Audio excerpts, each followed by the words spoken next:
আজকে দেশে থাকা বন্ধু বান্ধবের কথা মনে পড়তেছে। ভাই তোরা অনেক ভালো আছোস।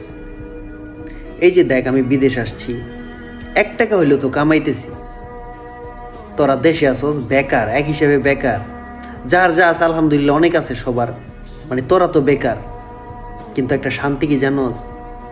এই যে দেখ রোজা যাইতেছে, কাজ করে আসি, আসতে আসতে ইফতারের টাইমও চলে যায়।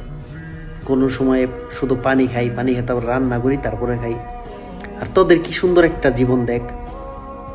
রোজা রাখস, বিকেলে একটু বের হস, আড্ডা চাড্ডা দেস বন্ধু বান্ধব একসাথে, সন্ধ্যার আগে যায় বাপ মার সাথে একসাথে বসে ইফতার করস। কি একটা শান্তি দেখ। মানে আমাদের পকেট ভর্তি টাকা আছে, ঠিক আছে, কথার কথা টাকা আছে, কিন্তু এই শান্তিটা কিন্তু কিনতে পারতাছি না।